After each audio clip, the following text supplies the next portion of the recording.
Greetings, programs. Welcome to Film at 11, the podcast in which I, the Master Control, introduce young programs to famous movies they've never seen before. Joining me this week is an 11-year-old weirdo named Thomas. How dare you? Thomas, I think from the introduction you have already gathered what we might be watching today, yes? Thomas, so one thing, we've done a bunch of episodes of this podcast already, but one thing we haven't told our viewers is that you are a bit of an athlete. And why don't you tell them what sport you play? No. Come on. Thomas here is an expert at ultimate frisbee. And what is the other thing you like to do when you're not playing frisbee? What is the thing you were doing, 5 minutes ago that I had to pull you away from? Video game. Playing video games. So that's right. This week we're going to watch the ultimate movie that combines frisbee and video games. Of all the movies that combine frisbee and video games, we are going to watch the best one, which is the 1982 classic Tron. Is that what you guessed? Yeah. Yeah, I had a feeling. Thomas, what do you know about Tron?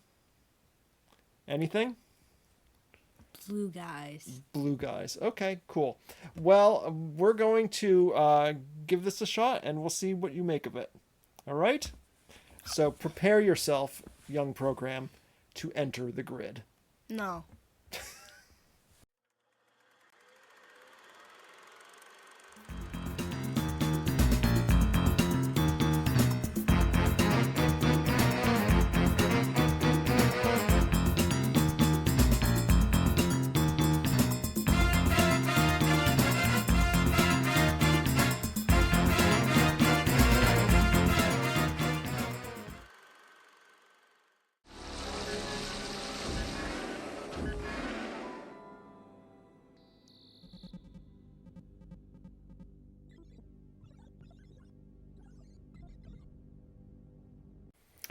On the other side of the screen, it all looks so easy, so says a character from Tron, after being transported from the real world inside a video game. But I have a feeling that's the sort of thing that a lot of people say about podcasting, too, until they actually do it. Isn't that right, Thomas? Mm-hmm. Hi, in case I didn't mention it before, my name's Joshua Zyber. This is the Film at 11 podcast, and this is my co-host, Bleep. No, his name is Thomas. Thomas, we just watched Tron, the 1982 classic, and I gotta say, when we were watching it, you were squirming in your seat a little bit. Did I not pick well this week? Uh-oh. You didn't like it. Oh, no. All right, well, let's get into it. What about this movie did you like or not like? The plot. The plot. And how so? It was confusing. Okay, what about it was confusing? I didn't know what was going on half the time. Okay. I mean, the plot's not that complicated. A guy gets taken from the real world into a video game, has to beat the boss, and then get back to the real world. The end. What's so confusing about that? All right. At what point do you feel like you lost the plot of the movie? When they went into the video game or before that? Like when they were in the video game, when they got on the weird thingy. Explain what weird thing The means. weird transportation. The solar sail? Yeah. Okay. They got on that? All right.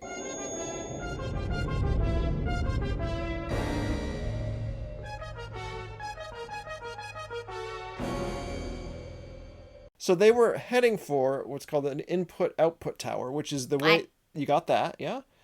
Which is where the video game world communicates with the real world, and that was how they had to get back to the real world. But the Master Control program was in charge of that and had set up defenses around it. Is that what you were confused about?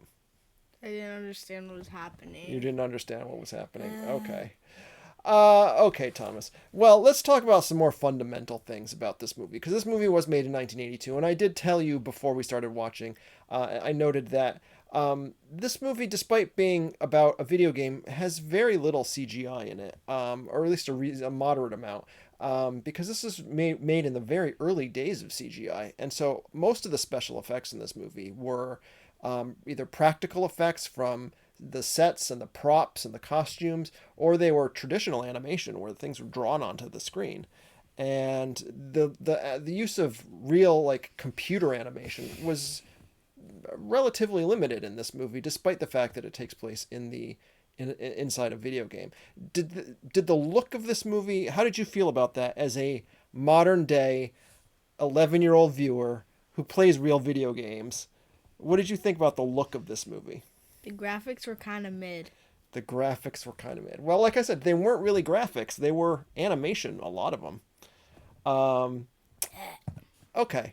Despite the fact that it didn't look like a real video game, did you appreciate anything about the look of the movie, though? Like the style of it? The fact that it was a mix of animation and live action. Did that just not do anything for you? Really? Well, I had a feeling that that could be the case, unfortunately. Personally, I think it still looks pretty interesting because it's a very unique looking movie. Like no other movie really looks like this. Even the two sequels to it don't really look like the original Tron. It has its own very unique style and look that is, decidedly its own thing. It also has a pretty interesting sound, I thought. Like a lot of the sound effects were pretty cool, and the musical score, the electronic musical score. Were they cool? They were kind of annoying, not gonna lie. Okay, what sound effects did you find annoying? I didn't like the car noises. The doo, doo, doo. You didn't like that? It didn't sound like car noises. It just sounded like. But they weren't cars. They were weird. They were light cycles.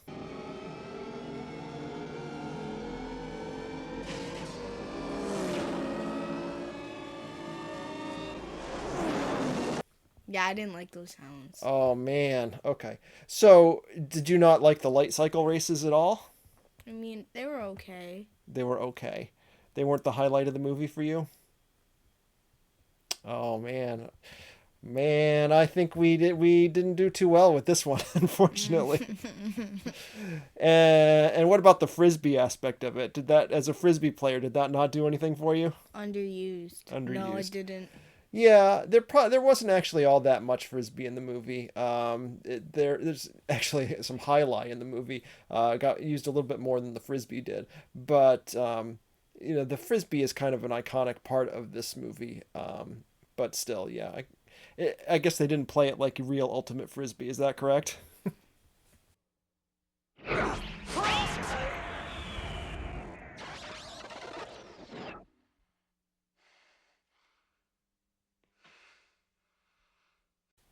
All right. Did you like anything in this movie?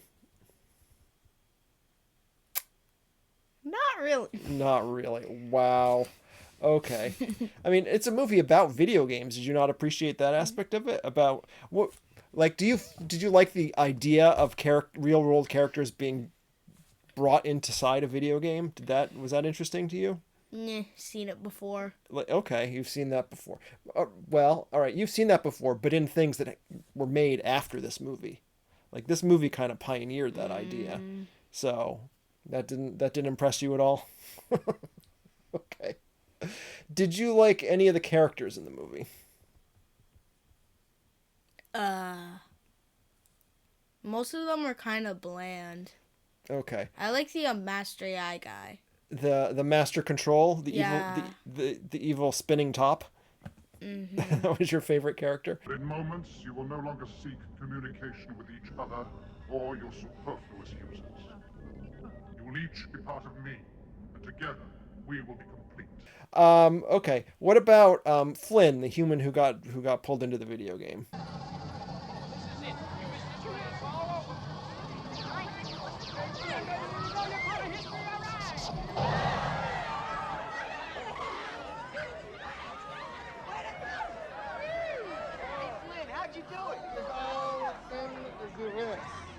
Bland. A little too bland. That's a shame.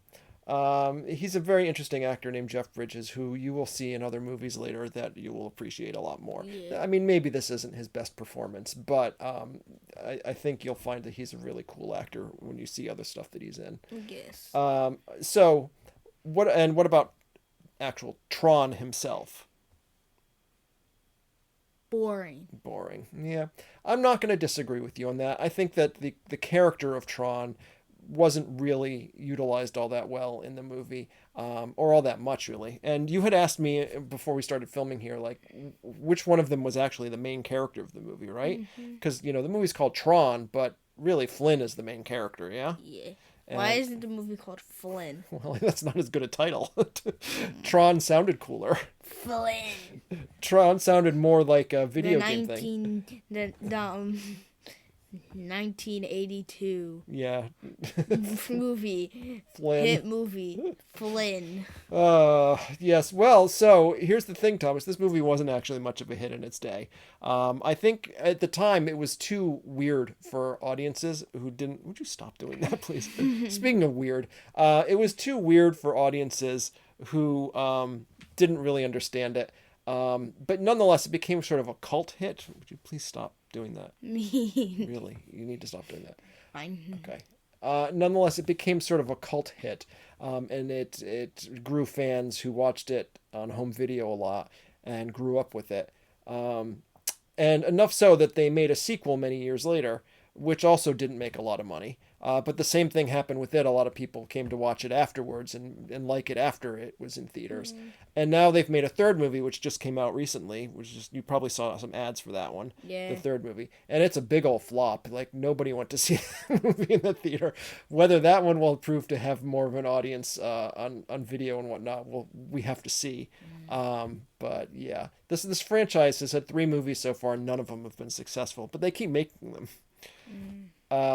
So, would you be open to watching the second movie? Not at all? Not right now. Not right now. Okay. Even if I told you it's different than this one in a lot of ways? Maybe. Maybe. Okay, you're not impressed. All right. All right, so I think we already have our answer on this, but I'm just going to ask it anyway. On our rating scale for this podcast of a W or L, you would rate Tron... L. That makes me sad.